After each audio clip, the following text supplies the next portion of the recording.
Cashflow Diary Podcast, episode 114.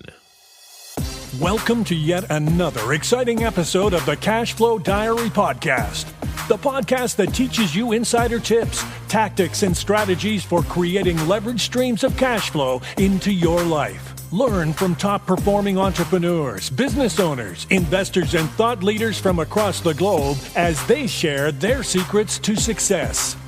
Like what you learn on this and other Cashflow Diary podcast episodes? Go to learninvestingnow.com and sign up to receive powerful tips and information that will help you succeed as an entrepreneur and investor. Now, here's your host, investor, entrepreneur, business owner, educator, speaker, author, and master facilitator of Robert Kiyosaki's cash flow game, Jay Massey. All right. What's up out there today? How are you guys doing? Hopefully you're out there becoming better.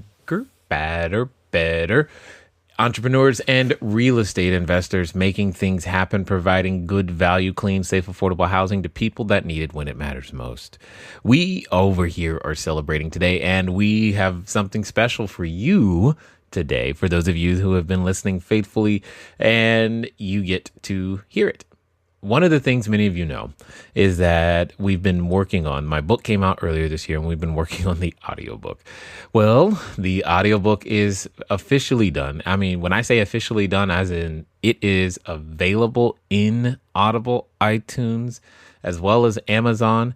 And for those of you who have already pre-ordered it, excellent. You will be getting your login information, be able to download that here shortly so that you'll be able to download it straight to your own devices and computers and et cetera, et cetera, et cetera.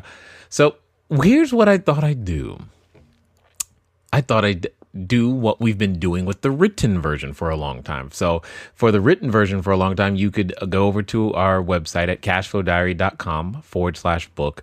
And what you'd be able to do is get a sample copy, as in sample of the first 2 chapters.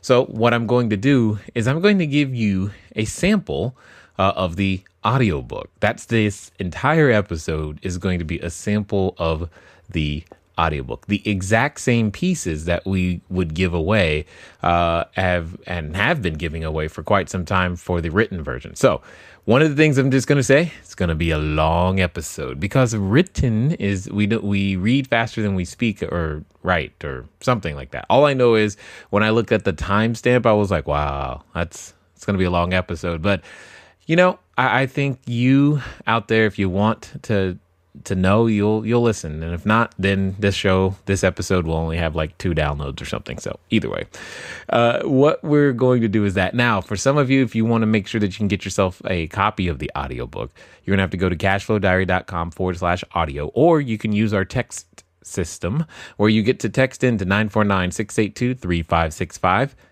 The keyword is audio, AUDIO.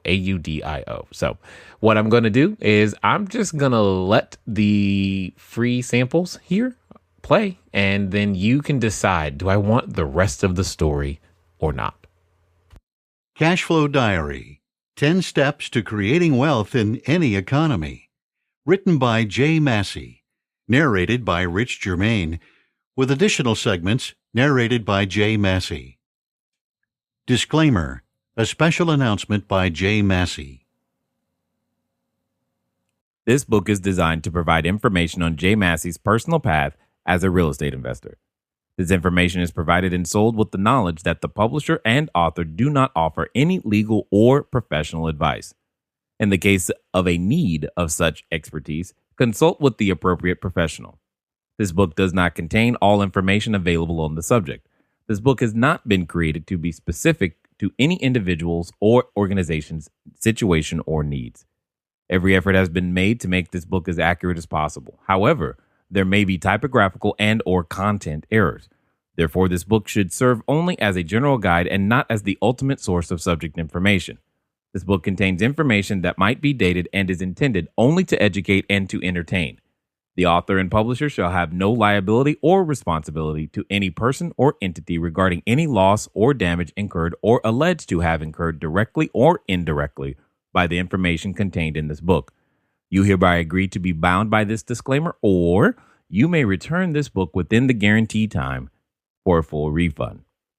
Introduction. Right now, this very minute, I ask you, what time is it? I don't know what you just said, but in case you don't know, it's now o'clock. If you want to change things in your life, you need to take action now. It's an adage that I live by and that my team lives by, so we do in fact practice what I've been teaching for years. We embrace taking immediate action at the speed of instruction. I could have given this book a different title, like Just Do It, or What Are You Waiting For, or Take Action and Don't Look Back, because doing it is one of the main messages in this book. I want you to learn and then act quickly on that information. Then repeat time and time again until you're so good at what you do as a real estate investor that it's like tying your shoes. I want you to throw out old ideas that tell you to move slowly and that you need to handle every aspect of the deal. It's just not true.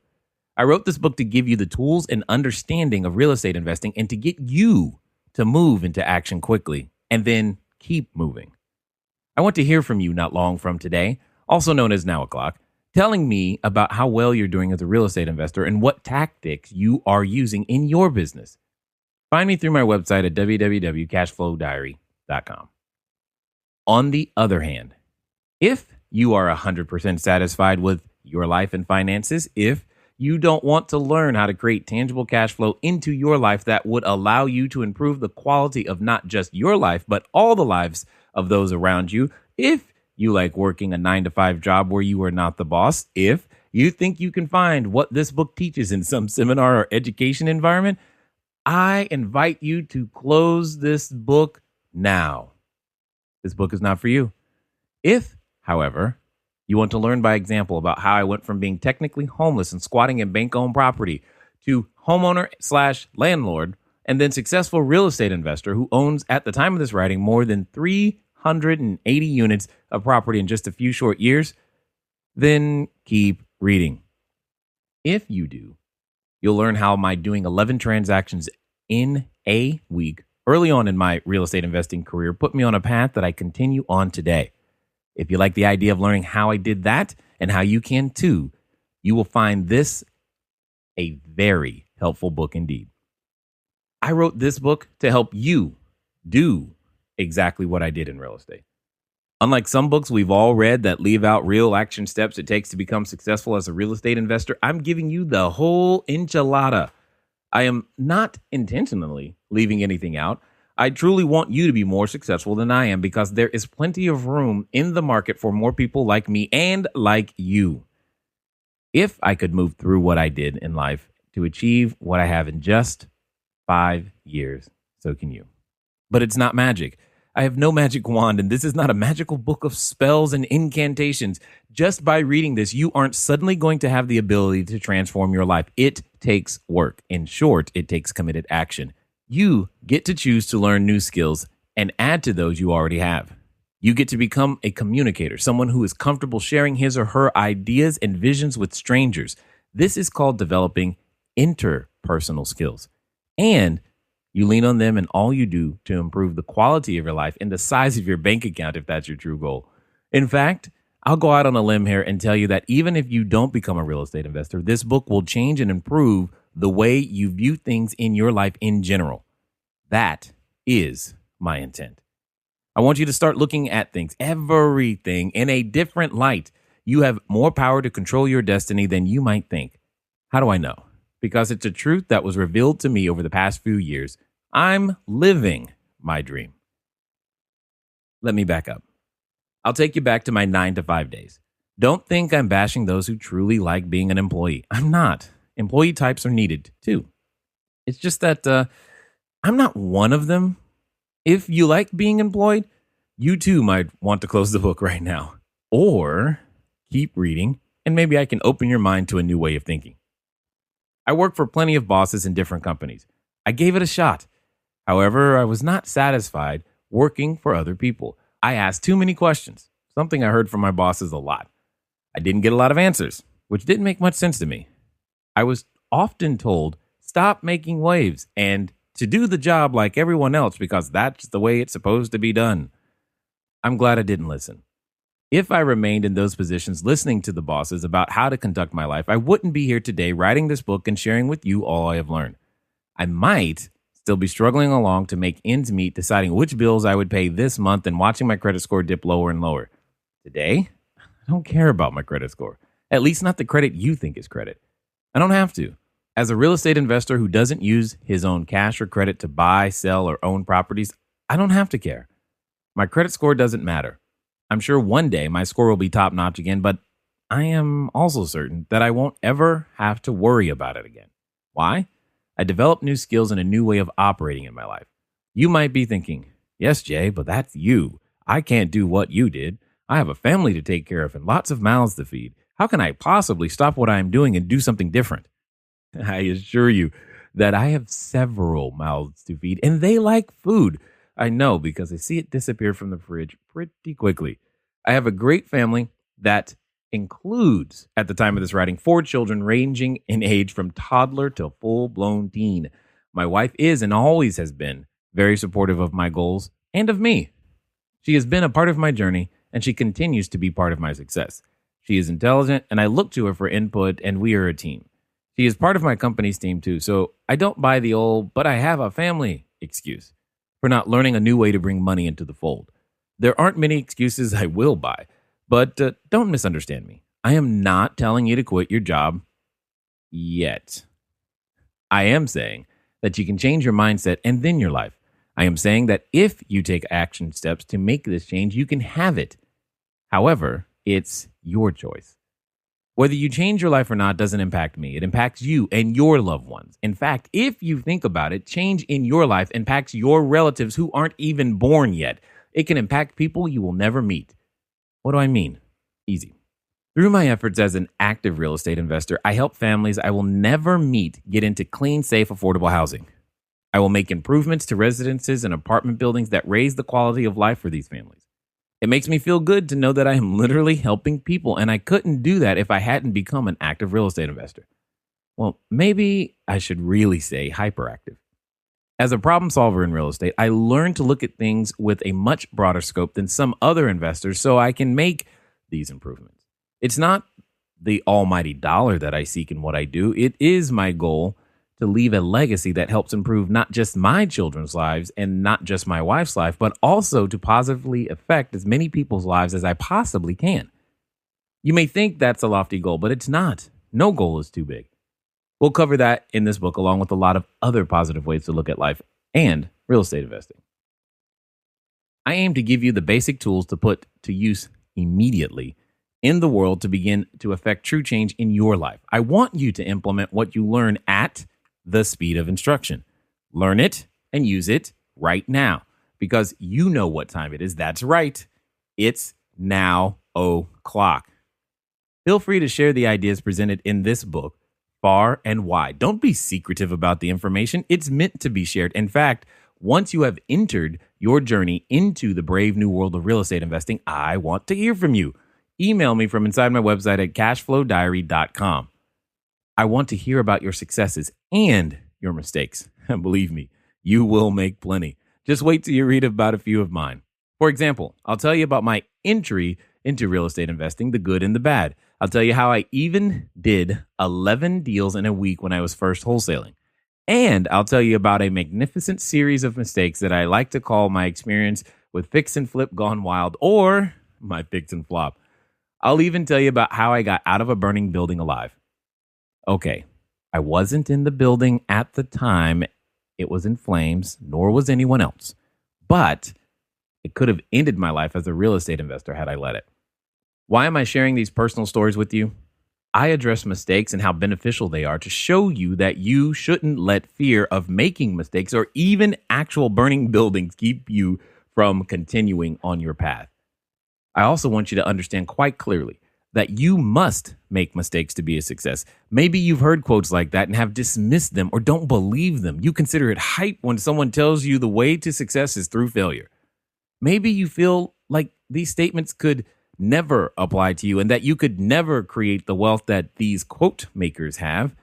Or maybe you believe that you can come out of the chute not making any mistakes because you read this book and other books and you're ready to make your millions in real estate now. Good luck on that one. I'm not here to hound you into believing that mistakes are going to happen, but I am telling you without a shadow of a doubt that they are necessary to the process of success. Don't believe me yet? Let me ask you how you learned whatever it is that you're an expert in right now. Did your current skill set come suddenly after reading a book or a whole library of books? Was it spontaneous learning, spontaneous wisdom, or did you learn and then make mistakes, adjust your thinking, relearn the skills, take action steps, apply what you know works, make more mistakes, and then adjust again until you knew what you were doing fully? I'm guessing the latter. We learn by mistake. It is how our brains are designed. There is a progression towards success in anything, and it involves how we apply learned knowledge. First, we learn. Then we head out into the world to apply that knowledge. Until we've put into action what we learned, we won't be able to accomplish our set goal. We won't likely do it right the first or maybe the second or third times, but eventually, and with plenty of practice, we get good at applying the knowledge.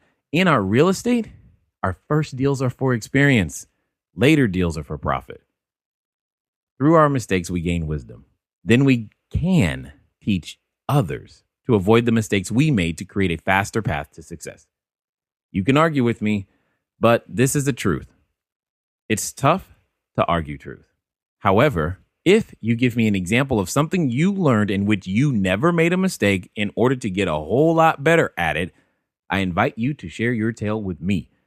All I know is that in real estate, I made mistakes, big ones. I learned from each and every mistake I made too. That's how I can write these words you are reading now. I have a lot of experience as a real estate investor. Had I been worried about making mistakes, I wouldn't have entered in this arena. I wouldn't have the conflicts or the ability to change lives as I do now. I am now thankful for the wisdom my mistakes have produced. I want you to be thankful for yours and learn from them. Apply the new bits of knowledge you gain from them, and you will be where I am now. I'm waiting for you. Get ready to learn and apply this knowledge at the speed of instruction. Ready? Set? Let's get started. Step 1. Get started. We begin with a quote from J.K. Rowling. "It is impossible to live without failing at something unless you live so cautiously that you might as well not have lived at all, in which case you have failed by default."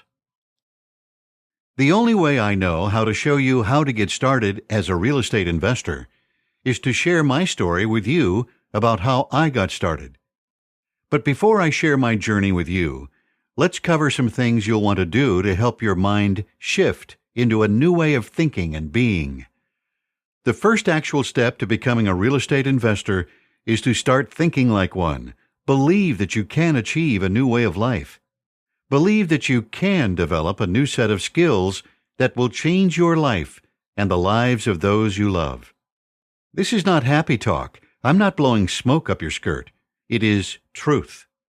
So how do you make this shift? Start by talking to people who make their living as real estate investors.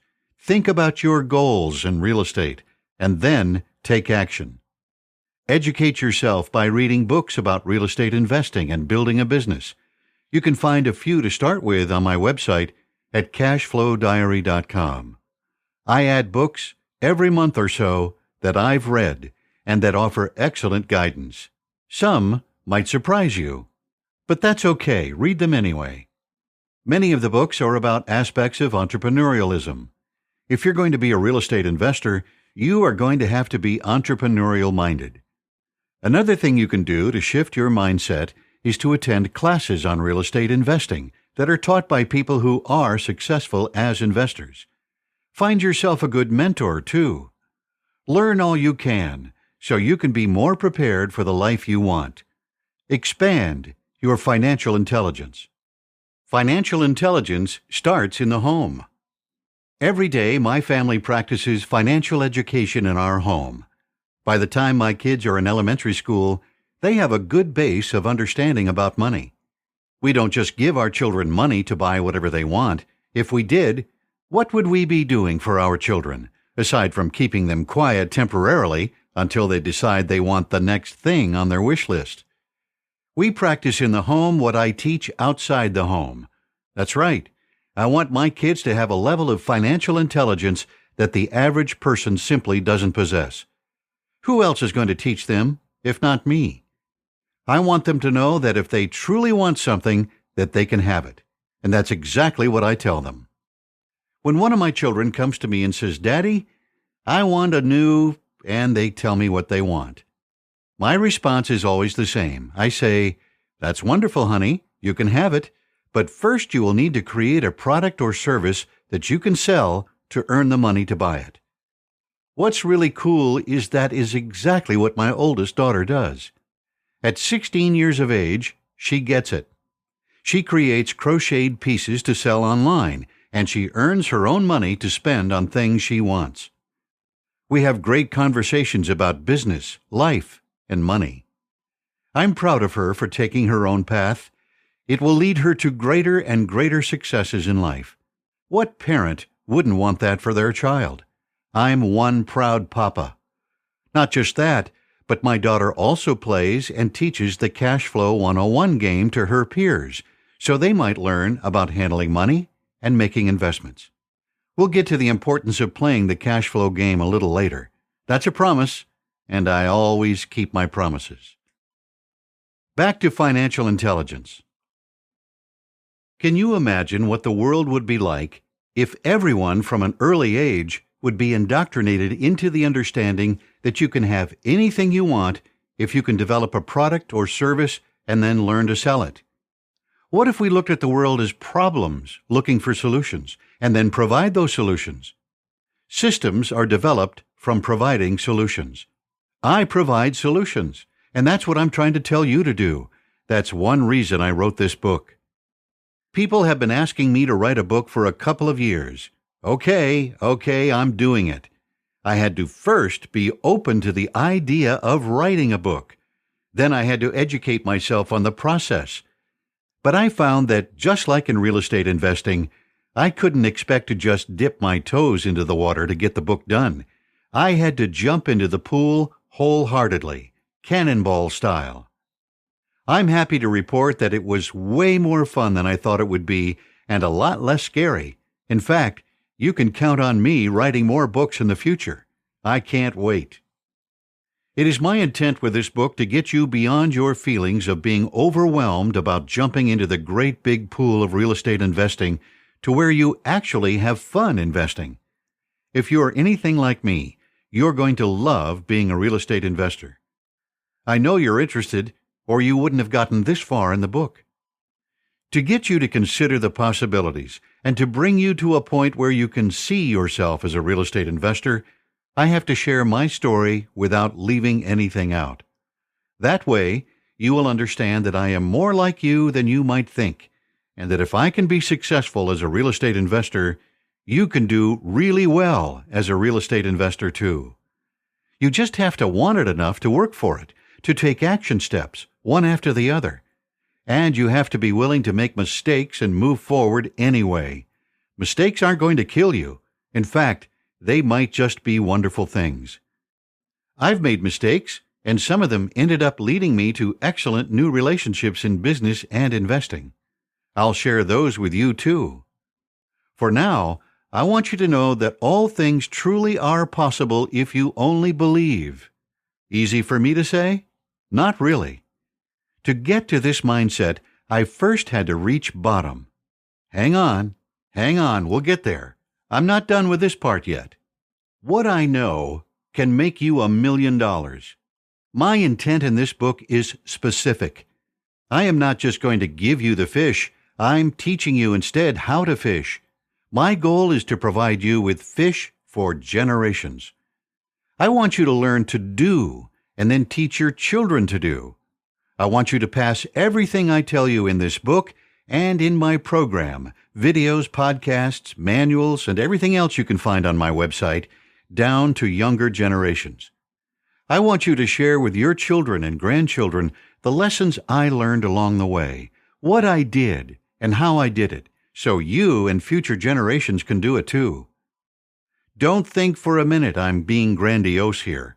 What I've done is not magic. It's simply doing it that gets you where I am today. If you're feeling good, you do it. If you're feeling ill, you do it. No matter what's going on with you personally, you do it.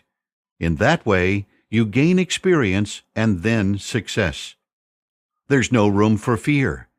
People are funny creatures. We let fear stop us from doing what we want to do in our hearts. We let other people tell us we can't do something. We listen to them. We listen to the negative self-talk that rattles around in our minds that tells us the same. The truth is that fear can't stop you. It's how you react to your fear that matters. If you didn't experience fear from time to time, you'd be a robot or dead. You're not a robot or dead, are you? I didn't think so. That means you can manage your emotions and manage your response to fear. You think I don't experience fear? I do. But I go ahead and do what needs to be done anyway. Even if I don't know every part of a deal or how to do a specific task involved, that doesn't stop me from doing the deal.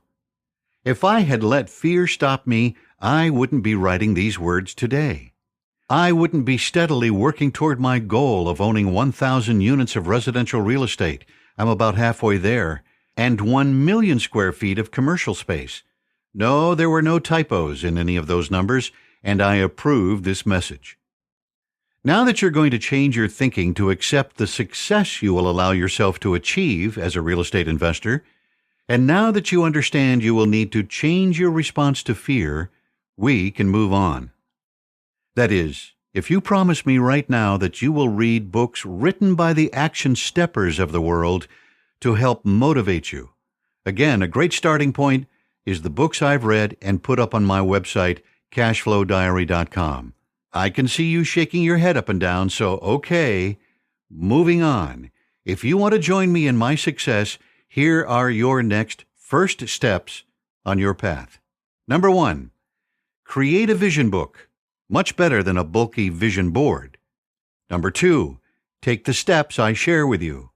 3, gather a strong team as you build your portfolio. And 4, don't worry so much. Too simple? You're correct. Because becoming a successful real estate investor isn't just that simple. You will find challenges in each of these simple steps. Before we move on, this would be a good place for you to grab a cup of coffee or hot tea. In fact, head out to a local Starbucks. Maybe you'll see me there with my iPad and phone. Maybe you'll see me there playing a rousing round of the Cashflow 101 game. After all, Starbucks is where I spend a lot of my time. You never know whom you will meet at Starbucks. For example, while I was in Memphis a few years back, one of my investors was sitting at Starbucks. A guy sat next to her, and she started telling him about everything I do in real estate. He was really interested, but beyond that, it ended up that he is a trainer and has ties to professional athletes. He was involved in a cool basketball camp for kids that also offers education. We chatted not too long after, and I asked if I could do a financial literacy program at the next camp, since he had invited me. I love basketball, and I was a basketball player in my youth, so I could relate to the kids. Now I'm involved in a big way in these camps, all from a conversation that was struck up between two people at Starbucks. I love that kind of stuff. Regardless of where you choose to read this book, get comfy. You might be a little blown away. It's best that you're sitting down as I tell you about how I literally went from homeless to homeowner and then real estate investor in a matter of weeks after my primary residence was foreclosed. You heard me correctly. I became a squatter in that residence and then turned everything around in a short period of time. I haven't stopped since, and I continue to have the same level of passion about real estate investing. What's changed is the size of the deals and what the deals continue to bring to my life. I won't share with you the size of my portfolio or the numbers in my bank account, but if you want to add more zeros and commas to yours, keep reading. Got your attention, huh? A glimpse of my life. Today, I am the CEO of my company, West Egg Enterprises, Inc. Even with that title, I wear a few different hats and I do whatever tasks need to be done, so I'm not sure about the title. I make decisions in landlord duties. My team and I raise private capital. As the face of the company, it's up to me to make sure people understand who we are and what we are aiming to achieve, which is to help more people in a lot of different ways. That's part of what this book is about. It helps in exposure for the company so I can help more people. That's what my videos, podcasts, websites, social media, coaching, and cash flow creation system programs are all about. The way I see it, if I could go from homeless to homeowner, think rental property because I still enjoy the convenience of renting, and maybe if I share my story with others, then they will be able to accomplish what I have. But my success didn't happen all at once. It took steps.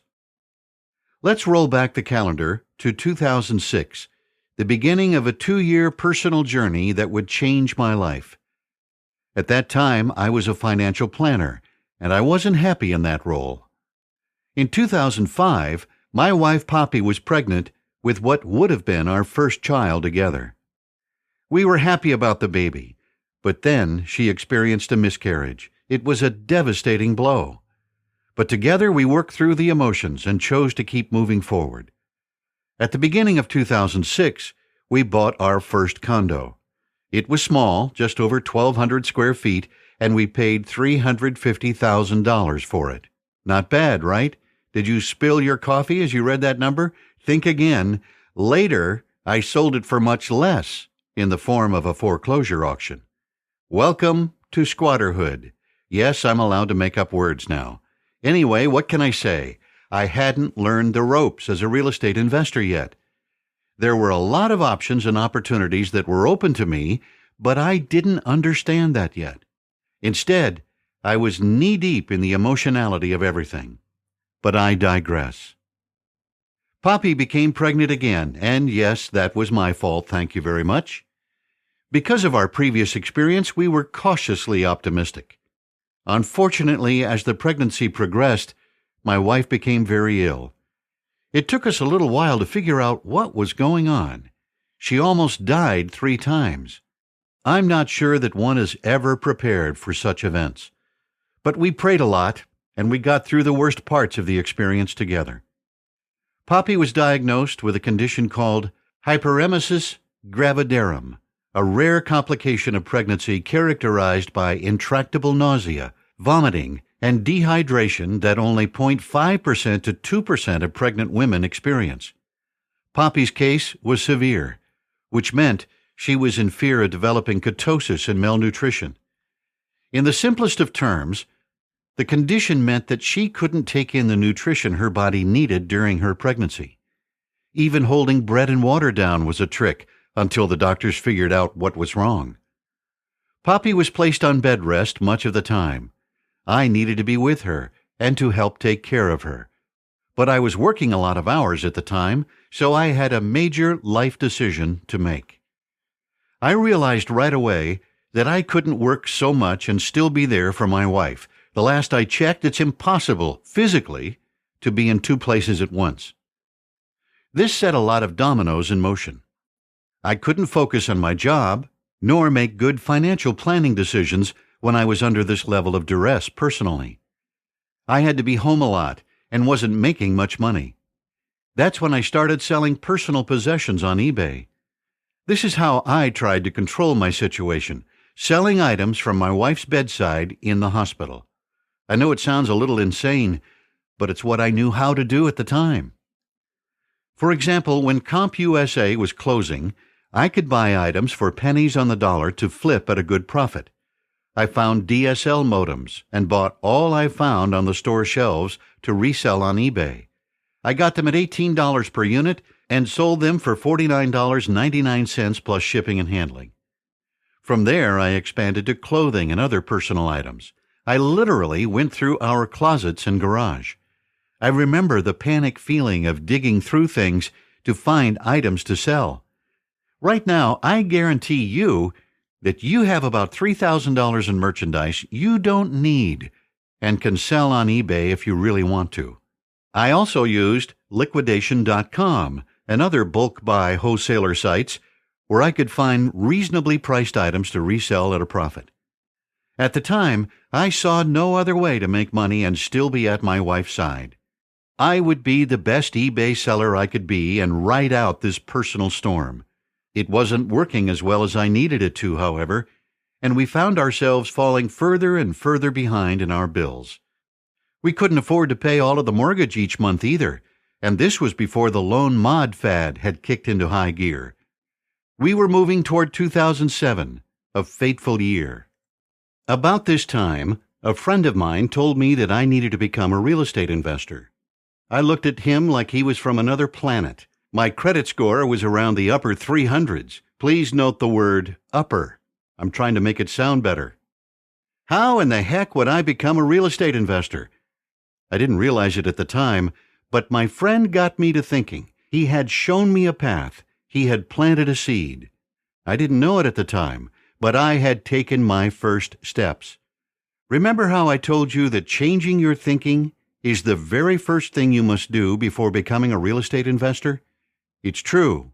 I've lived it. However, I was so stressed out with my personal issues that I didn't allow myself to think too much about it at that moment. It was better to delay, right? Wrong. I decided instead that I needed to detox from what was going on in my life. I headed out to play volleyball. I didn't play a lot of volleyball. My game is basketball, but playing volleyball was a great stress reducer for me. However, on this particular day, it would be a life changer. At some point during the game, I launched myself into the air to spike the ball. It felt great until I came down and landed on another player, puncturing my lung and causing me a lot of pain.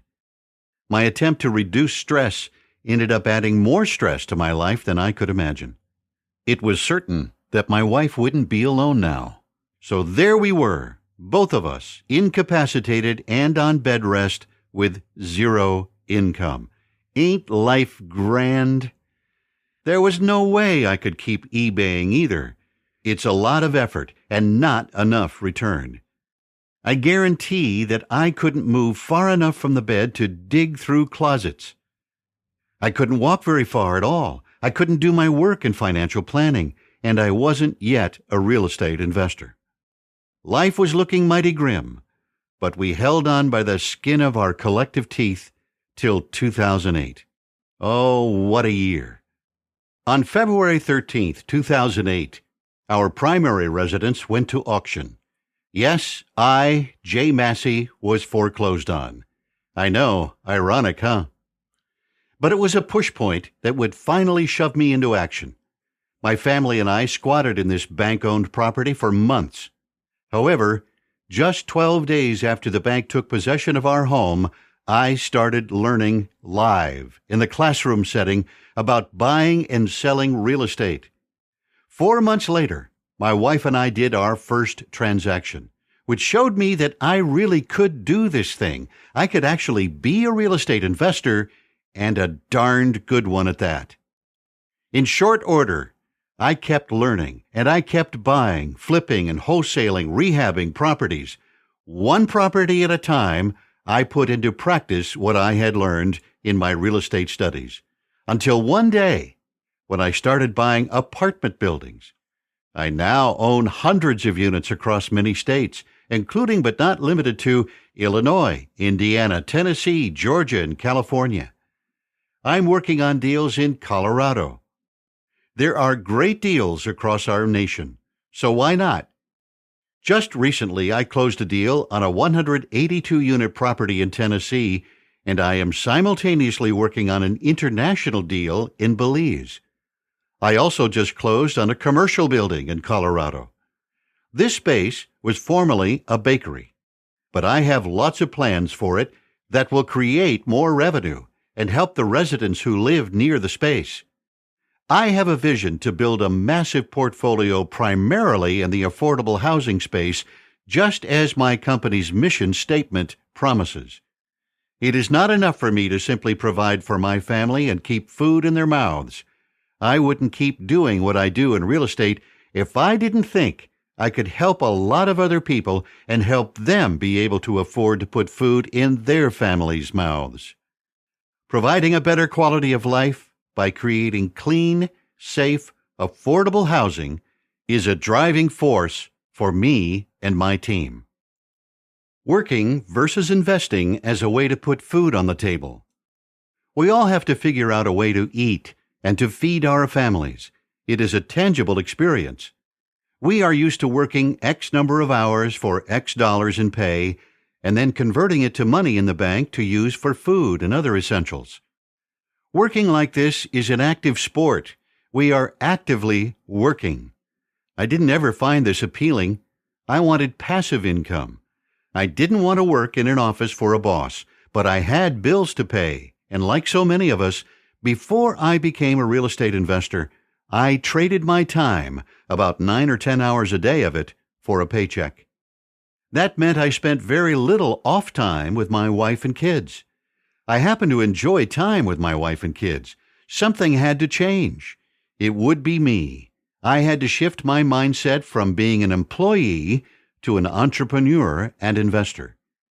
It took me some time to adjust, and it will take you some time to adjust. So don't quit your day job yet, as they say. My days as a company man. I've had jobs as a company man, and I can tell you that my bosses didn't care for my ideas. They didn't want me to do things my way, and I usually couldn't understand why they did things the way they did. In one corporate job, I held the title of a customer service underwriter. I produced more than the other people on my team. I did things my way, but to be fair, I also considered how other people did the job. My way happened to work best for me. I was a very high producer for the company, and though I wasn't happy with how things worked at that company, I signed up for the job. I would have to accept the ways in which the company functioned. So I did. And I stuck with it until one day. The last straw with that particular company came on a typical day when the head honcho pulled me aside to chat with me about my future with the company. I was known for speaking my mind. This boss lady knew I wanted to go into sales. The company offered a sales position, and she said I couldn't because I hadn't been with the company and or at my job for 3 years. I stared at her. I'm pretty sure she could see what I was thinking. The eyebrows probably gave me away. What did that have to do with my abilities? I remember leaving her office disgruntled. Then I learned about a sales contest the company was hosting. Had it not been for the 3-year rule that was holding me back from a sales position, I wouldn't have been interested in participating in the contest. But there it was, a challenge. I love a challenge. So I gathered my sales team. It was the last day of the contest. As the customer service underwriter, I taught my team a single technique that I used effectively, and that's all it took. We did it. We won the sales contest in a single day. Yes, 1 day. I thought that by proving my abilities in sales that I would be allowed to go into sales training. I was mistaken. There would be no sales position for me. I ended up finding an opportunity to be a financial planner and would eventually learn how to be a good salesperson on my own. I didn't really need that sales course after all. I needed a better one. Sales are part of everything we do, whether on the job, in everyday life, or as a real estate investor. We are all salespeople. Think about it. You have to sell yourself in all areas of your life. You must negotiate terms and make deals. I don't care if you're dealing with your children, your kids' schools, or the car salesman down the road. The same skills apply. I guarantee that you can, at this very minute, think of at least 3 instances today where you used sales and negotiation skills. This is a good thing. You'll need to hone those skills to negotiate great deals in real estate. Don't you wish they had taught you some of this in grade school? Teaching kids sales and negotiation skills can change the world. The U.S. job market is in trouble. We have spent decades sending our kids to school, and we've been doing them wrong. Or rather, we've been teaching our children the wrong things by leaving important skills out of the curriculum.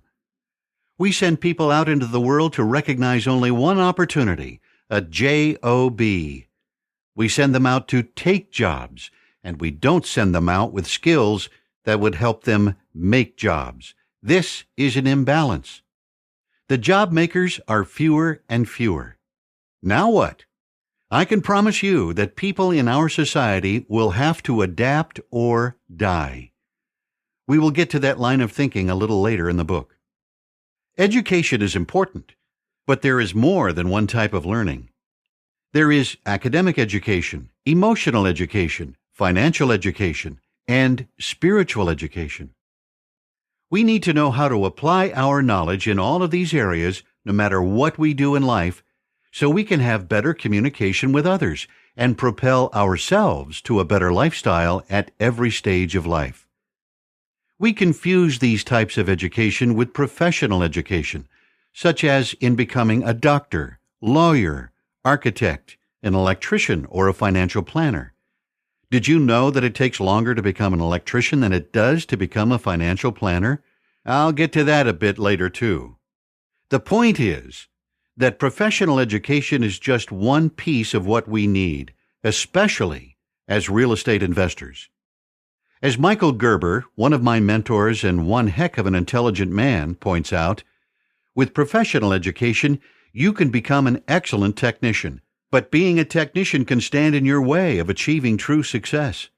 Perhaps it is better to become a generalist. Generalists have to understand sales and working with a team. For example, I am a generalist in real estate. I was pushed into this specialty by unfortunate events. However, I can look back and say that I am now grateful for those events. My wife is healthy and happy. My kids are all healthy and happy. Heck, I'm healthy and happy.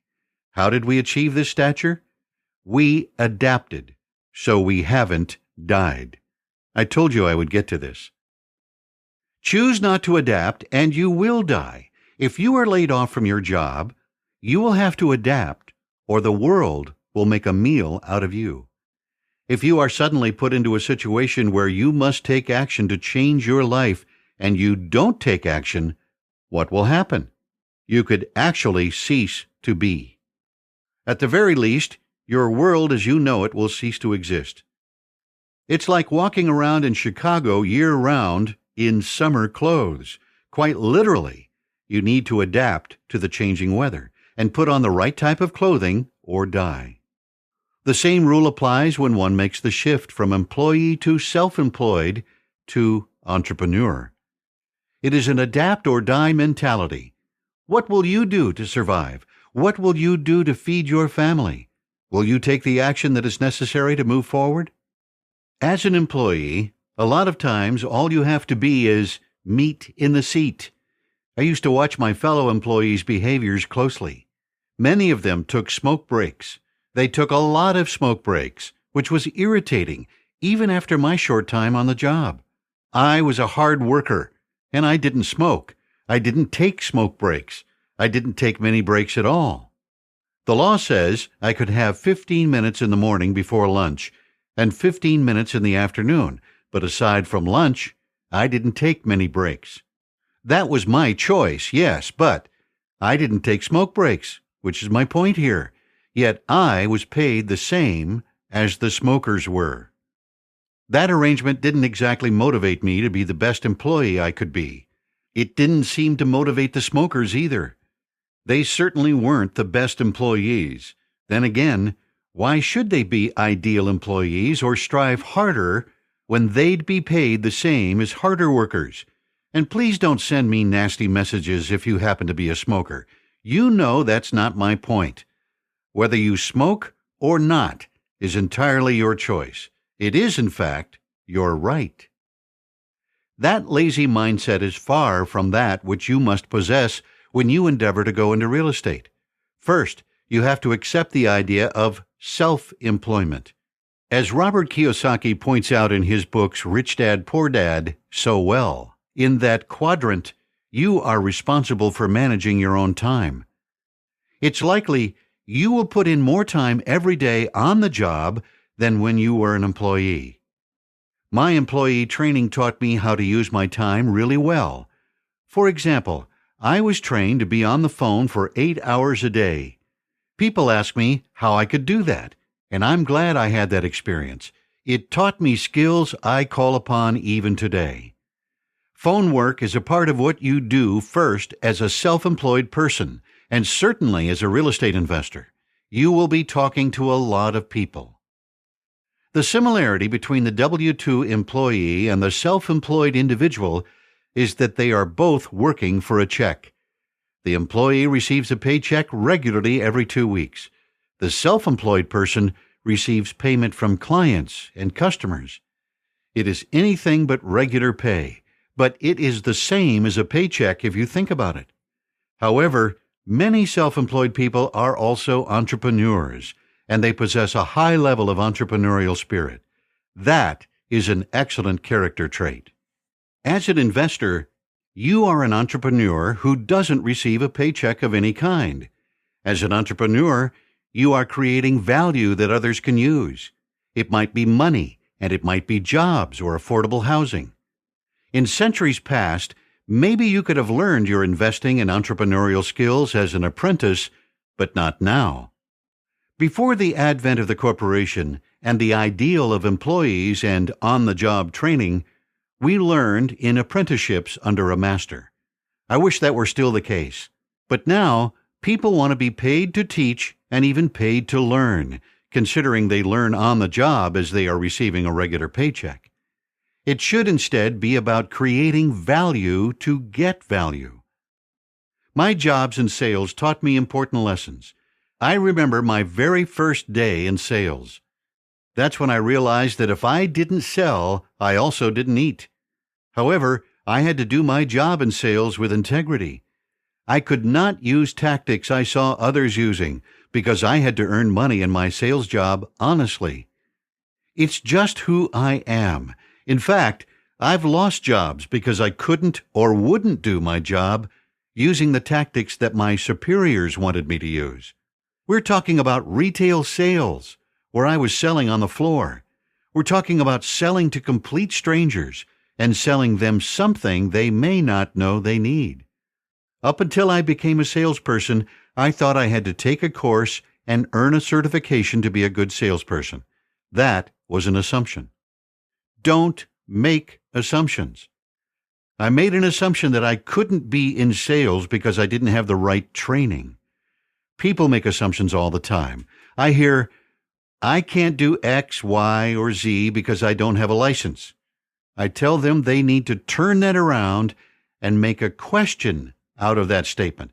Ask, how can I do it without a license? We set ourselves up for failure because of the way we talk to ourselves and by making assumptions. Stop it. Ask more questions. Be a person of integrity, too. Integrity means more than just doing what you say you're going to do when you tell others you will do it. Integrity means not lying to yourself either. Let's take something simple. Let's talk about getting up in the morning. Say you told yourself that you would get up at 6 a.m. The next morning rolls around and you don't get up until 6:02 a.m. Yes, it's just 2 minutes. But guess what? You said 6, and you didn't do what you said you would do. You didn't have integrity about doing what you told yourself you would do. How can others believe you if you don't believe you? Integrity goes hand in hand with character. We will go more deeply into the importance of character soon enough. But for now, just stick with me. Something you may not have noticed, but I know you happen to appreciate, is dealing with businesses and people who have good character and integrity. For example, do you have a friend who is annoyingly on time all the time? This person does what they say they're going to do. That's called character, which also happens to be one of the secret business building ingredients. To do well in your real estate business, you will develop character, which simply means that your yes means yes and your no means no. Could you imagine if every company stood behind its products all the time, no matter what, and they developed the reputation for always saying yes, and the customer is always right? Do you know of a company like that? Do you like that company? Do you refer your friends and family to that company? Sure you do. If you do that in your business, people will come back and will gladly pay for that extra customer service and peace of mind. That's something you can do. It's something you can implement inside of any business, especially real estate. Stand behind the services that you offer. Think about it. If you promise to be able to close an escrow on time, you then do everything in your power to close escrow on time. If you promise that you can open escrow on time and you have the earnest money it takes to do it, then show up on time. These simple actions go a long way in helping you get deals that ordinarily you might not be able to obtain. Why? Real estate investing is a small world. You treat people right, and they'll tell everyone they know about you. You treat people wrong, and that will be their message to the world. Once you're living in integrity, the next thing you need to do is to learn to set clear boundaries. This is just one more example of emotional intelligence. By setting boundaries with other people, you can avoid drama, trauma, and issues.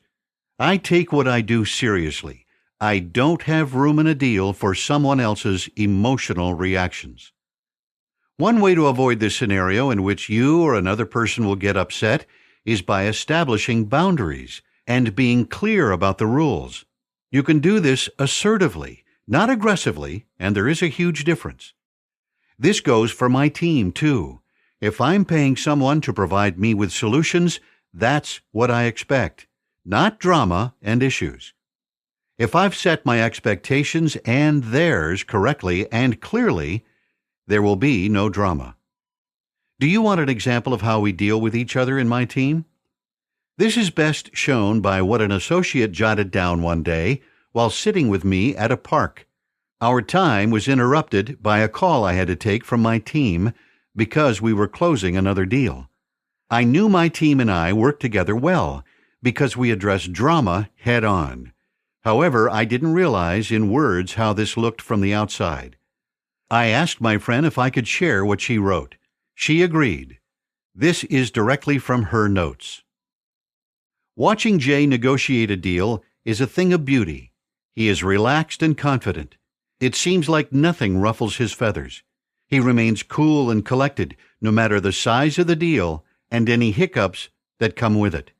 He is very clear with his directives and boundaries. He sets expectations with ease. By being clear and direct, Jay makes all members of his team work harder and perform their best. If there are misunderstandings, they can be discussed and fixed. From negotiating rents to discussing taxes and fees, everything can be worked out. I watched Jay in a discussion involving occupancy of an apartment complex, and he spoke with great emotional intelligence that moved me to write my observations. Further, he displays tremendous financial intelligence and has a business savvy that the best educated among us can't sometimes achieve. At the end of the call, everyone was happy with the content, terms, and the relationships. There is no room for miscommunication when working in a team, and there is no room for drama. There is no room for a change in terms that have been agreed upon either. Jay taught me these things simply from listening to him on a call. He says, letting things go unaddressed is never the solution. He's right.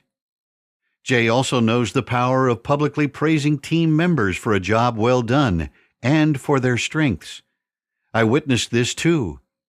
He believes in rewarding people for performance. He takes input from all members of his team. He gets people to talk to each other in an open and honest manner. When everyone is clear in a goal, the goal will be met. Greater communication provides for better negotiations.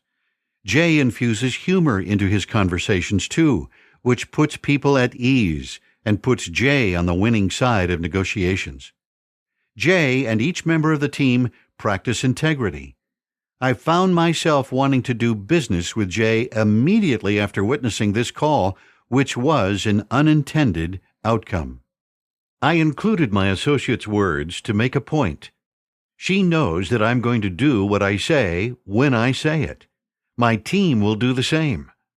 Who wouldn't want to deal with a real estate investor, or anyone else for that matter, who embraces and puts into practice these skills in every transaction? It is part of being an emotionally intelligent person that understands getting what we want means giving what others need. Emotional intelligence is absolutely critical in financial deals. People don't entrust big money with you because of your financial savvy. It's about trust and your ability to understand situations. They can see that you know how to handle dramas and traumas and how to respond appropriately. They want to deal with you because you have shown that you won't lose your head, no matter what. If I get wrapped up in the emotions around a deal, for example, when a building catches fire, it wouldn't work well for my investors, and it sure won't work well for me. I have to be calm. As an investor, you have to be calm, period. The people entrusting me with their money need to know that I can calmly handle delays, contractor issues, and more. I can handle a fire. I know I can, because one of my buildings burned down twice. Yes, we'll get to that. If we lose our emotional intelligence, if we lose our calm, we turn a temporary problem into a permanent problem. Then we have to take responsibility for our actions. We will then have to relive the events and our actions over and over. That creates a whole new set of problems. It's a bad cycle that is best to be avoided. It's better to see a problem as temporary, be aware of what's going on, and adjust your sails to create smoother sailing. Developing our emotional intelligence is a continual learning process. Everything changes. You need to learn to adapt and never jump to conclusions. Emotional intelligence dictates that you look at things calmly and rationally. That keeps you from jumping to conclusions or reacting too quickly. Give people the benefit of the doubt until you find out otherwise. There is usually an explanation for anything that goes wrong in a deal. It's better to use your efforts and energies in positive ways. Being a person of integrity helps me to succeed in business. Without integrity, emails become a sales prevention machine, and being a successful real estate investor requires good sales skills delivered with integrity. It is important to sell your message with integrity and sincerity. Further, to do well in sales, you have to 1. Generate your own leads, and 2. Cultivate relationships. Once you have built relationships and trust with your leads, it is up to you to then close the sale and get referrals. If it weren't for referrals, I would never have done as many deals as I have. Closing real estate deals takes something that other forms of investing don't. That's interpersonal skills, also known as people skills. Along with people skills that come to you through emotional intelligence, being an investor in real estate requires really good listening skills. Street smarts certainly don't hurt. I have a lot of street smarts, but the other skills I learned and developed over time. I had to commit myself to my dream, and I knew that to get there would require new skills. For example, I wasn't always comfortable with speaking to other human beings, much less speaking to sizable groups of individuals. Against my will, I decided, that's code for my mentor said I should do this, but I didn't want to. I decided that I had to get over my anxieties about public speaking. So I joined Toastmasters. In no time, I had learned these new skills and got to practice public speaking every week. The group gave me excellent feedback, and I adjusted to become a pretty good speaker. I'm still learning, but now I enjoy the speaking part. I can talk to anyone about real estate investing, business, and life. I've learned to be an excellent listener, which, as I said, is a necessity. If you're always busy talking, how are you going to hear what the other person has to say? You'll miss a lot if you are more about hearing yourself talk than hearing the other person's responses to your questions. But then, I wasn't always the best listener, and I had to learn how to approach potential investment partners. I'll never forget one of my first lessons on listening. While prospecting one day, I cornered a guy and went into what I thought was a good elevator pitch. The man listened politely as I rambled on. At the end, he simply asked, "Would you like to sell more?" You have to learn to say less to a greater number of people. Not too long after that, I learned about the 70-30 rule. Listen 70% of the time and ask great questions the other 30%. Simply put, you have to listen more. Today, this active listening skill is something I share in my sales training classes. I can give you the meat of the class in 2 words. Just listen. Then the other person's problem can be solved because you heard it. Here's an example. Say you're talking to a woman who is a homeowner and also in an abusive relationship. She wants to leave, but she feels stuck. This conversation actually happened to me. A woman told me that she was in an abusive relationship and wanted out but felt stuck. All I really did was listen to her. I wanted to help her and thought I might buy the house. However, that wasn't a good solution because she didn't want to remain stuck for 90 days through the closing process. If she wanted to be free in short time, she needed a faster exit plan. I knew that I could close in 7 days. She said that if she could A, B, C, and D, she would be free. All she needed was X number of dollars, and she could go. All I did was listen, so I could provide a solution. I became a solution to her big problem. She unfortunately decided to stay in the relationship and the house, but I've used that solution in other situations to solve problems, using not one dime of my own cash. That brings us to a question I hear consistently. How do you raise private capital?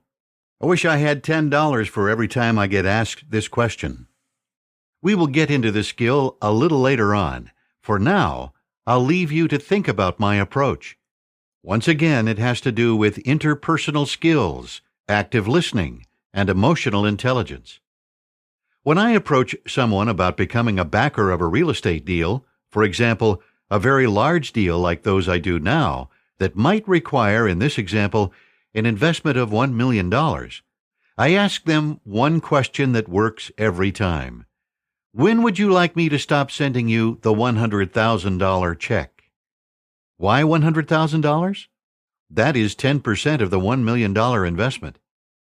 You can do the math. If the investor gives me $1 million, and I give him the $100,000 every year in passive income, how long would it take for him to get his investment back, and how much could he make beyond that amount over time? There is no magic, it's math.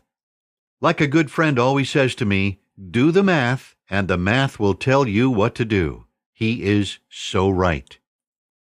How did I get to this point where I am so comfortable in asking for large sums? Over time. Again, no magic. Sorry, just hard work.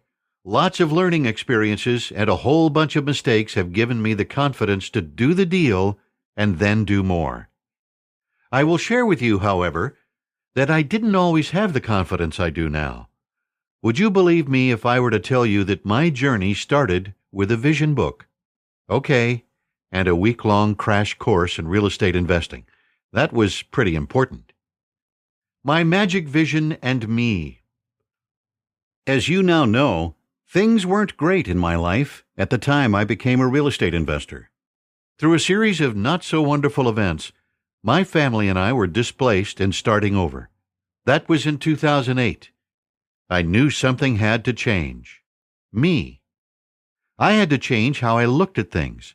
I made a conscious choice of becoming a real estate investor. I was sponsored into a short course in real estate. There was just enough money to pay for 1 week.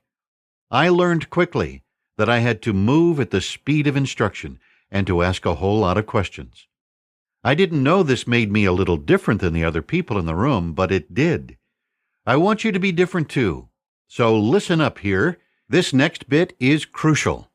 Again, I had just 1 week to learn everything I could about real estate investing and the different types of deals to be had. We covered a lot of ground in a short time. I had to implement anything I learned right away. As I sat in that week-long course, if the presenter gave the class a concept of how to do something, I'd do it right away, while on a 15-minute break. I'd take my phone to the hallway, make a call, and put into action what I had just learned. This had an amazing result. If it worked, I could immediately report my results. If it didn't, I could ask questions and adjust my approach. You may already understand that information, that is knowledge, is only the first step. To get good at something, you have to apply that knowledge. That's what I was doing in real time. I learned that if I am in a learning environment and I learn cool things, but I wait till I get home to start implementing my new knowledge, it's not going to work well. What do you think could happen? I could forget things or how a process worked. I might let anxiety about not doing it right get to me and stop me, or I just might not take action at all. Isn't that the way it works at some seminars? You get so loaded down with information and concepts that you can freeze up. I couldn't allow that to happen. My family counted on me to get it right, implement, and succeed. We had to eat. I had to make this work. Please remember this phrase, done is better than perfect.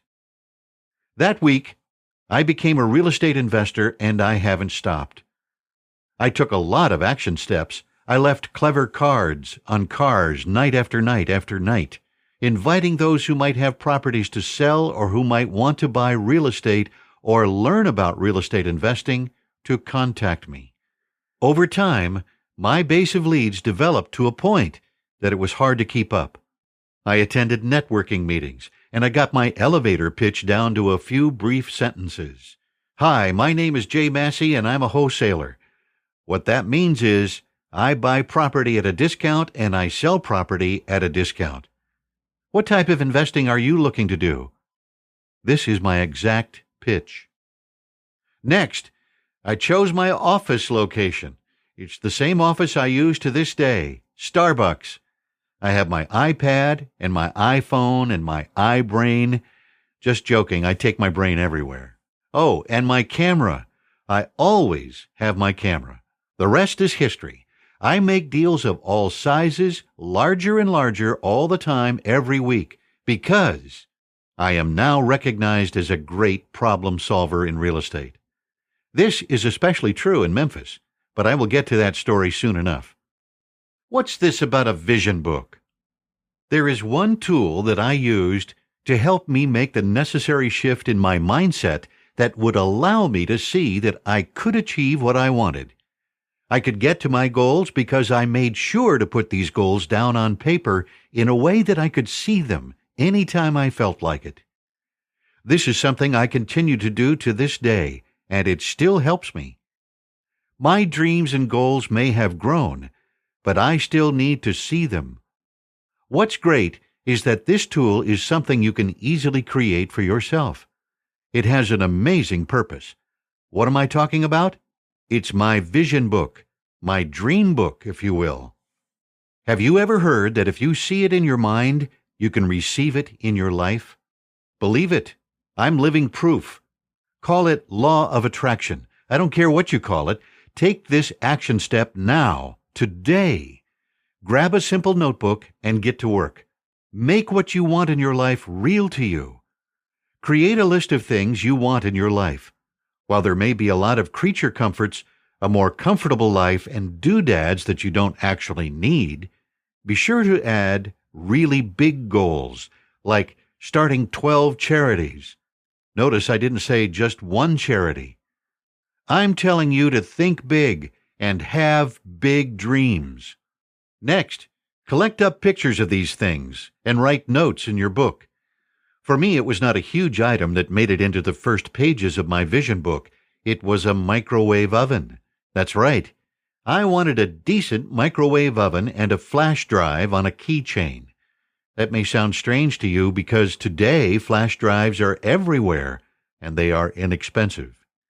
In 2008, they were relatively new to me.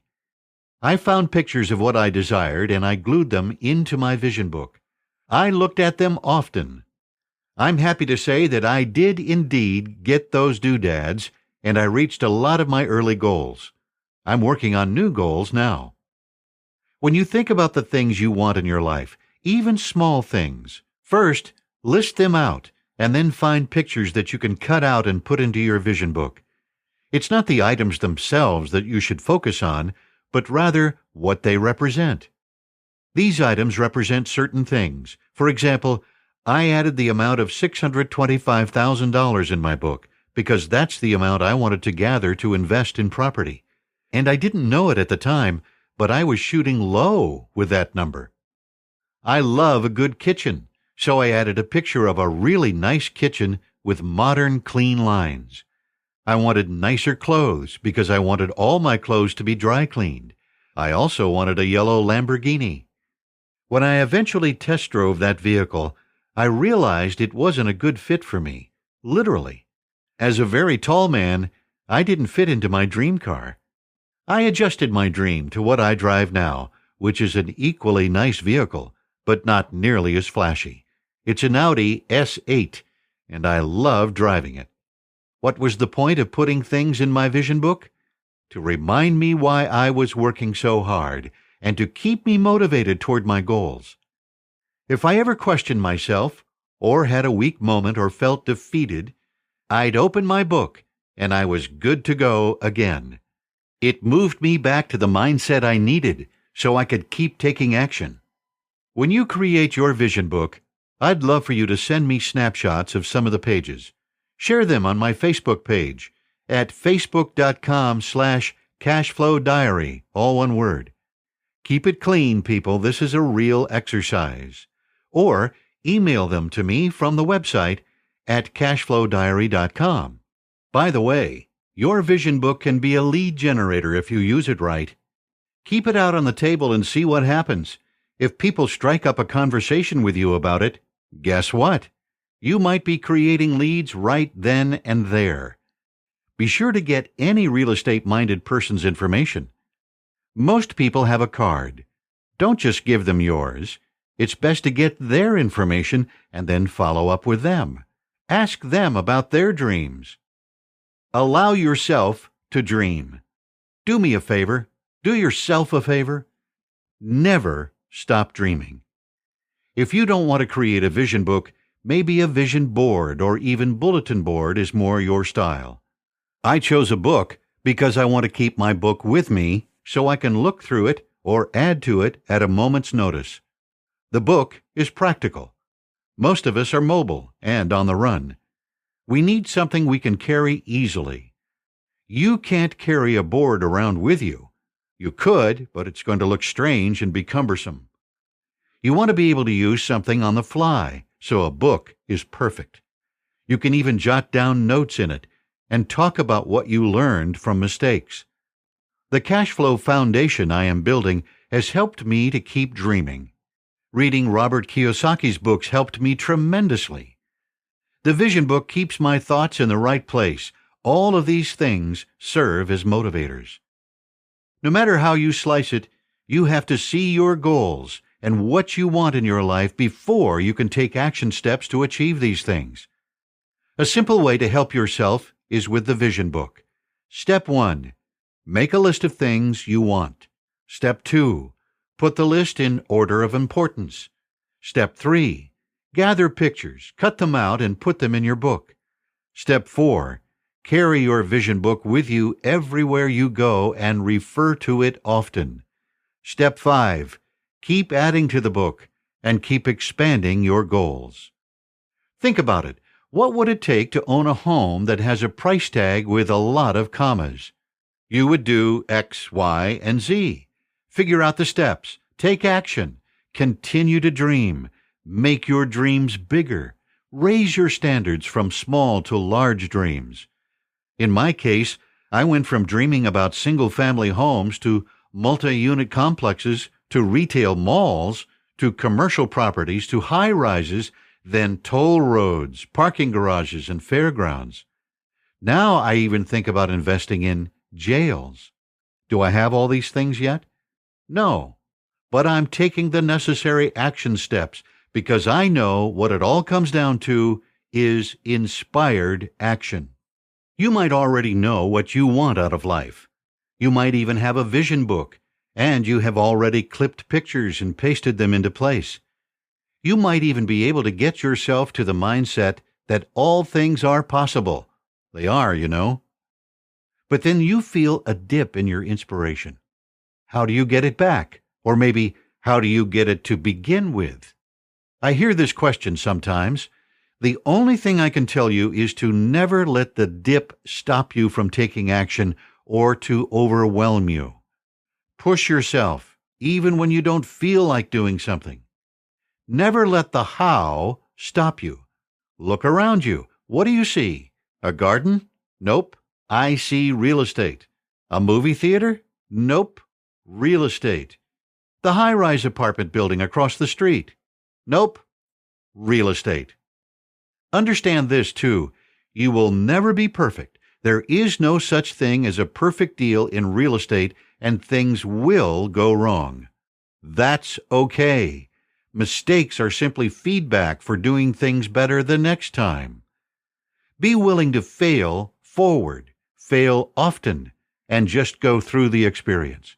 I promise that you'll live.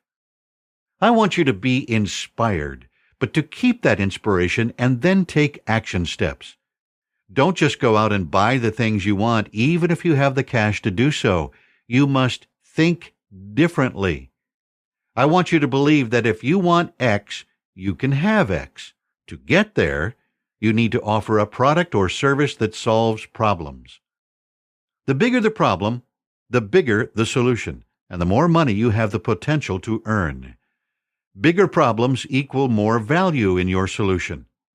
Think about transportation and telecommunication. At one time, these were massive problems. Those who provided solutions were rewarded financially, and they could have in their lives what they wanted. The Vision Book is to keep you inspired and start the transformation process in your thinking and your life. The book you are reading now is a part of my ongoing transformation as I continue to be a better problem solver. Thinking and learning become the transforming mechanisms. As your beliefs change and your viewpoints broaden, you will realize how much you are capable of doing. Just be careful in how you work forward in your vision book. This is not a wish list that you can buy your way through. Let me explain. I remember speaking to a woman once who told me she really wanted a puppy. It was a special breed of puppy, and it wasn't cheap. She added it to her vision book. Later, I ran into the woman again, and she was thrilled to tell me that she bought the puppy. No, that's not what the vision book is all about. I'm glad she was so inspired to add the puppy to her list, but the idea wasn't to spend her money to buy a dog. She missed the point, but at least she was enthusiastic. She didn't get the puppy by taking any action steps. The woman hadn't changed the way she looked at things. Her mindset hadn't budged. She didn't go through any experiences other than going to the pet shop and making a purchase. She helped no one solve a problem through real estate, and she didn't practice any of my teachings. Let me inspire you. My vision is bigger than just my time on the planet and how it affects my family and me. Working from a place of true inspiration, I intend to help you and a whole bunch of people like you. I plan to help people who aren't anything like you, too. This is what this book is all about. I want to inspire you to the greatness that you may or may not see in yourself. Then I hope that you will pay it forward to inspire others. Take action. That's it. If you want to inspire, you have to take action and be inspiring. People love to be around action takers. Go after your goals with tenacity. There are no shortcuts. This book isn't going to give you shortcuts to wealth. I guarantee you that to achieve your goals in real estate, one of which is probably a much healthier bank account with a lot more commas and zeros, you will have failures, or rather, failure events. I can also tell you that you will likely achieve results different from those you intended. You will learn to ask better questions than you know to do in the beginning. The questions are actually the answers you seek. Questions really are the answers. I ask a lot of questions, and as a result, people tell me all about their problems that I can solve. You can say that I actively look for problems now, so I can provide the solutions. If entertainment is a problem, why not put a movie theater in the space in question, or a bookstore, PC gaming center, or even a gym? Hey, that's entertainment to some. Look at the area and figure out the type of entertainment people might want. Solve that problem. I can hear you right now. Yes, Jay, but I'm not you. I don't even know how to look at problems like that. How do I get to your level of thinking? Practice. That's how. Get yourself out there and practice your interpersonal skills. Practice listening. Get comfortable in talking to people. Get comfortable in asking questions. And then just be quiet and let the prospects talk. Get rid of the agenda playing in your head. If you are just waiting for your turn to speak so you can dazzle others with your silver tongue, you serve no one. You solve no problems. You aren't listening. If you need to develop these skills, I have a fantastic idea. Play Robert Kiyosaki's Cashflow 101 board game. Yes, a game. Playing Cashflow 101 built my business. One thing that helped me understand different strategies in real estate investing is playing Robert Kiyosaki's Cashflow 101 game. Through playing with different groups of people, I learned how deals can be done in a lot of different ways, not just in the game, but in real life. It takes discipline to ignore other players and to realize you aren't playing against them, but rather teaching yourself to win in real-world real estate. The game taught me about cash flow in a big way. The equation of $200 a month in passive income multiplied by 12 months equaling $2,400 started embedding itself in my brain. Every asset, real estate, can bring passive income. Every type of deal brings its own rewards and issues. After I played the game a few times, I was sold more than ever before on the fact that I would be not just a real estate investor, but a really, really successful investor. So far, so good. Wealth is a team sport. I heard that from entrepreneur Jim Bunch. He's right. Everything is a team sport if you think about it, because no one really accomplishes anything alone. Just like in tennis, there is a player and a coach. There are others who help the player perform at his or her best. There are even the youngsters who are in charge of dashing across the court to pick up the loose balls. If you can't quite grasp the importance of this concept, play the cash flow game. It has a way of forcing you to understand that you can do more with a team mindset than with a self-centered way of thinking. The game also teaches you about the different types of intelligence. Remember how I mentioned those types earlier in the book? I could test you here, ask you which types of intelligence I listed. Okay, I'll give it to you. Academic, emotional, financial, and spiritual. It is a well-rounded person who possesses all of these. Most people are lacking in one or more areas, however. For example, some people have emotional intelligence, but they lack financial intelligence. Maybe they have emotional intelligence and book smarts, that is, academic intelligence. They may do well in certain areas of their life, but one needs financial intelligence when it comes to making good decisions in real estate investing. However, if you have financial intelligence and other people possess other forms of intelligence, maybe you can work together as a team to get deals done. Again, the cash flow game proves this theory. If you aren't familiar with Robert Kiyosaki's cash flow game, Let me break it down for you. It's a board game that requires active participation, and you have to pay attention to what's going on at all times.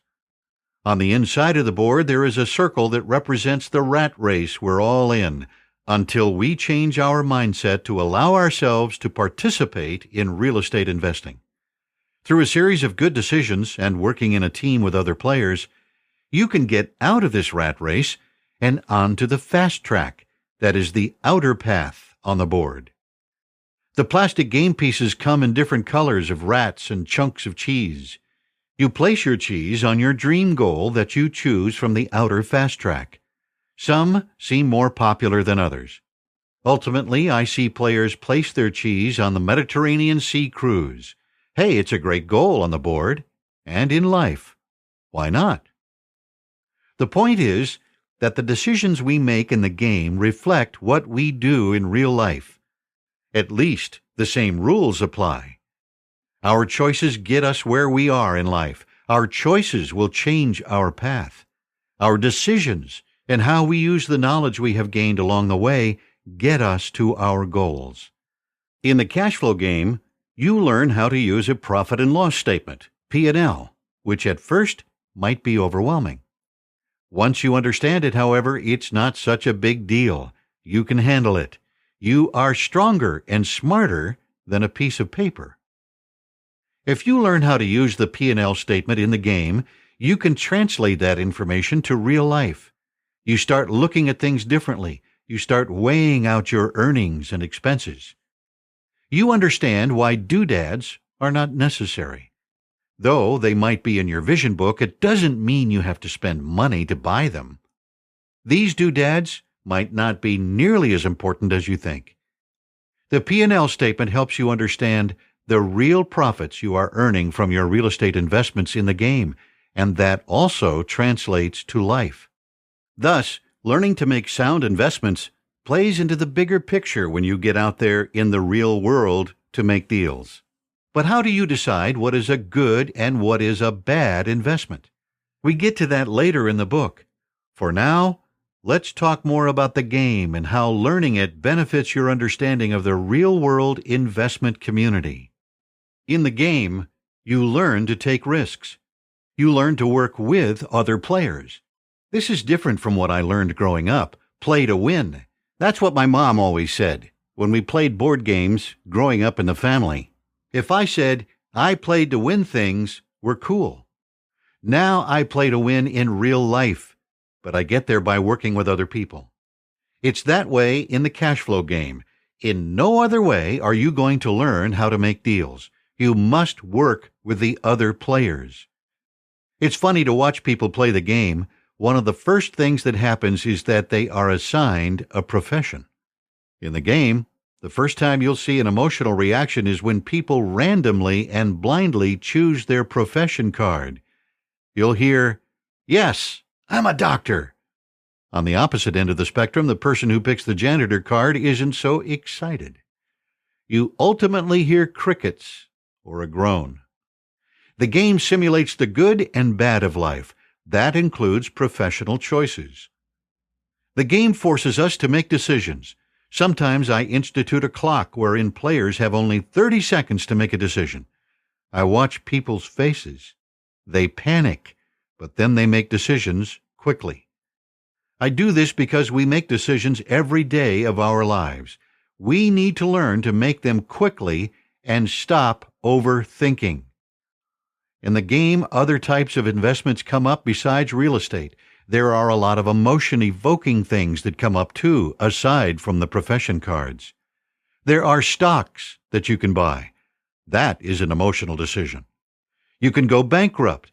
You can have babies. You can end up having to buy all sorts of doodads, or rather you are forced to buy them by picking that card. When these things come up, the responses are always emotional in the players. Their reactions in the game show me how they will likely react to stimuli and challenges in their lives. Life can be challenging. If you want something, you may have to overcome obstacles to get it. Obstacles will inevitably get in your way. If you tell me you give up in the cash flow game, then I know that's how you act in real life. That's why your life isn't working for you as well as you wish it would. While you're playing the game, your fears are on display. Even though it's a simulated play environment, you tend to use the same emotions that you do in real life when working deals. We need to take a risk sometimes, especially in real estate. But you say, what if I fail? Even in the game, you say it.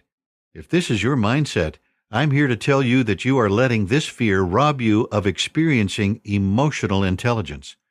Think about it this way. Donald Trump rose in the public eye and failed in the public eye, and then he rose again. Without emotional intelligence, all the other types of intelligence mean nothing. What else does the cash flow game give you? The cash flow game leads to networking, which in turn leads to referrals. There is no better lead generator. If you want to be in the real estate arena, play this game. Host games at your home or in your clubhouse. You will leave smarter than when you arrived. You play the game to gain financial intelligence. Then, once you know the game well, you can teach it. After all, he who educates the market dominates the market. There is a great truth in this saying. I have been teaching the game for a decade now. I connect people to the fact that they can become what I have become as a real estate investor. My success is a natural extension of the game. People ask, how do I do it? Or can I do it with you? And can I learn from you? Sometimes the people I play the game with end up investing in my real estate deals. Or we work together on deals. It's exciting. I can honestly say that the cash flow game helped me build my business. My largest game so far involved leading 180 people in how to play. I've done it internationally on a boat twice, once with Robert Kiyosaki. At the time of this writing, I was just asked to lead the game for a third time on the cruise. It's called Summit at Sea, an annual investors cruise. It's fun. I get to meet a lot of interesting, intelligent people who accomplish a lot in their lives, and I get to run workshops, participate in educational roundtables, and lead a big board game that I enjoy. With this in mind, it makes me smile when people ask me, what is it about real estate that gets me so passionate? If I hadn't become a real estate investor, I wouldn't have had so many exciting and wonderful experiences. Hey, I can tell you, I am grateful. You know who else is grateful? My wife, Poppy. I want to share her viewpoint about playing Cashflow 101 and how it changed her mindset. This is important because she and I are a team. In Poppy's own words, cash flow and passive income are important because it means that we have money coming in without having to work over and over and over again for it.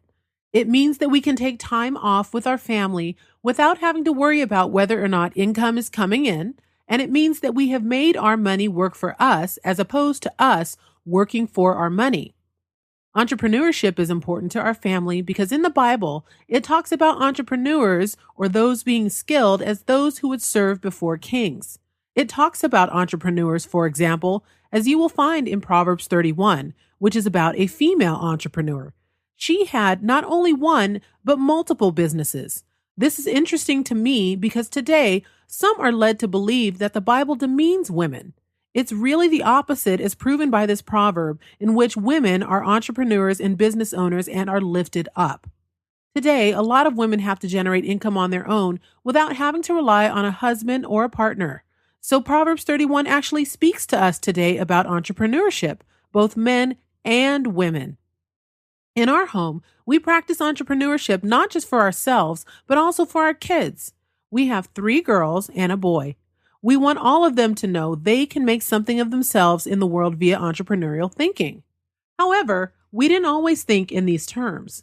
It's only when we started playing the Cashflow 101 game that we truly began to understand. This game freed my mind. I was in the path of go to school, get a good education, and get a good job. What I learned in my 12 years as a recruiting and staffing agent was that in the end, just because you have a good education doesn't necessarily mean that you have the skills to perform the job you want. A good education doesn't teach social skills either. Social skills are very important as far as where you're going to work, and not only as an entrepreneur. If you choose to have a W-4 position, and let's face it, people enjoy working with people they like, people who are able to get along with others, people with good social skills. The Cashflow 101 game is important because, again, it freed me from thinking that getting a W-4 job is the only way to generate an income. Playing the game helped me understand that I was timid in regard to taking risks. It taught me that I didn't really know what to do with the money that I had. It taught me different ways to help my money work for me, which is so much better than me working for my money. I squirreled my money away in a bank. Back in the 80s and 90s, when interest rates were at 13%, maybe that was a great idea. But now you get maybe 2% if you're lucky. How does putting money in the bank like that make sense today? Like the Bible says, instead of burying our money in the ground and being fearful, we should put it to use and let it grow so we can do more for others. Cashflow 1 taught me how to fulfill the Bible scripture that talks about how if God gives you 5 talents, you go out and make 5 more. And if he gives you 10, you go out and make 10 more. I never really understood what that meant until I started playing Cashflow. The scripture is telling me that by creating the talents, I can provide a way for me, that means for myself and my kids and family, to take risks with money without the consequences. And that's in the game, by the way. Sure, it's emotional and you get plenty emotional playing this game, but that's not a life-threatening consequence. Risk is a part of success. I don't know any successful people who don't take risks. God knows Jay and I took risks, and we have certainly reaped rewards as entrepreneurs. I learned I can care for my family and myself as an entrepreneur. This is truly empowering, and the board game helped me to deal with my fear, to not let fear stop me from taking a few risks. God gave me talents that I can use to take care of my family, and the board game allowed me to do that, at least learn to do that without fear.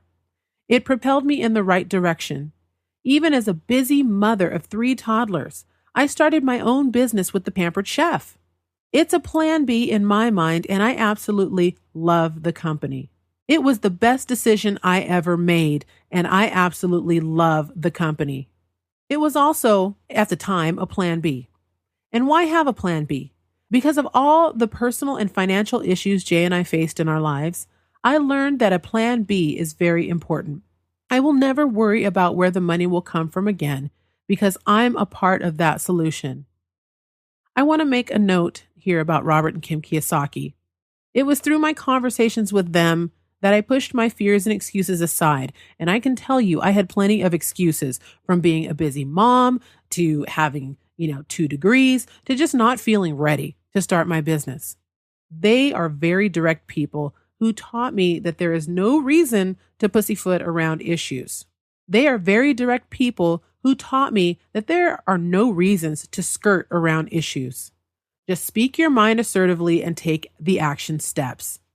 They did it, Jay did it, and I did it. Like my husband says, there is no magic wand that will get you to your goals. It takes hard work, clearly defined goals, and determination.